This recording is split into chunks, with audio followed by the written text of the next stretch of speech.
Apa kabar kawan semua? Semoga selalu ada dalam kesehatan. Salam sejahtera untuk semua. Dalam kesempatan kali ini, saya akan mencoba mempraktekkan perakitan komputer secara sederhana. Dalam sebuah komputer, ada yang disebut dengan motherboard. Nah, motherboard ini merupakan komponen komputer tempat kita menancapkan atau memasangkan komponen-komponen komputer lainnya seperti prosesor, video card, sound card, hard disk, dan lain sebagainya. Motherboard berfungsi untuk menghubungkan setiap komponen-komponen komputer tersebut agar bisa saling berkomunikasi satu sama lain. Setiap motherboard memiliki spesifikasinya masing-masing.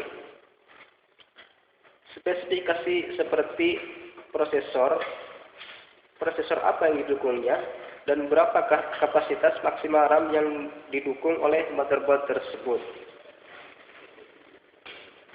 Nah, setelah itu ada yang disebut dengan power supply.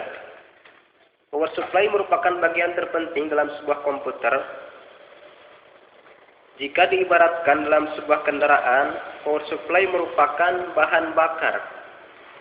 Kendaraan tidak akan dapat berjalan jika tidak diisi dengan bahan bakar. Begitupun dengan sebuah komputer, tidak akan bisa menyala atau berfungsi jika tidak memiliki power supply atau PSU, power supply unit. Power supply merupakan sebuah komponen komputer yang berfungsi untuk mensuplai arus listrik ke komponen-komponen komputer lainnya seperti motherboard, hard disk, optical disk drive, dan lain sebagainya. Nah, kawan semua, setelah pemasangan motherboard, power supply tadi, dilanjutkan dengan pemasangan RAM. Apa yang disebut dengan RAM?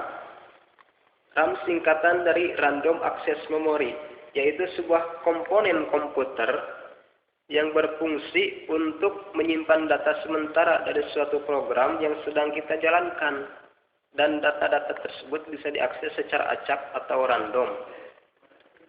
Jika Anda ingin membeli sebuah RAM, kalian harus mencari tahu terlebih dahulu slot RAM apa yang dimiliki oleh motherboard kalian. Apakah SD RAM, DDR, DDR2, DDR3, atau lainnya.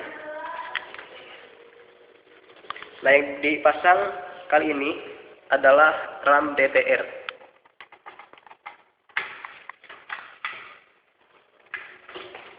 Baiklah, setelah pemasangan RAM dalam sebuah komputer, ada merupakan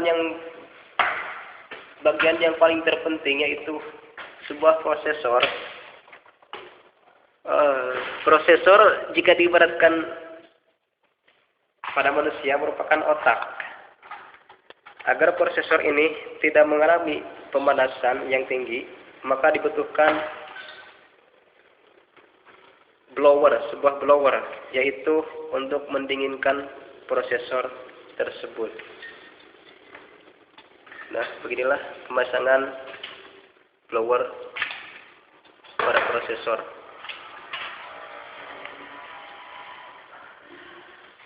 Setelah Anda selesai memasangkan blower tadi, ada pun yang disebut dengan hard disk. Hard disk adalah komponen komputer tempat kita menyimpan data. Semakin besar kapasitas hard disk yang kita miliki di komputer kita, maka semakin banyak juga data yang bisa kita simpan di komputer kita tersebut. Sebelum membeli hard disk, kalian harus mencari tahu terlebih dahulu interface hard disk apa yang dimiliki oleh motherboard kalian. Baiklah kawan semua, perakitan komputer yang sederhana kali ini yang saya tunjukkan cukup sekian. Semoga bermanfaat. Salam sejahtera untuk semua.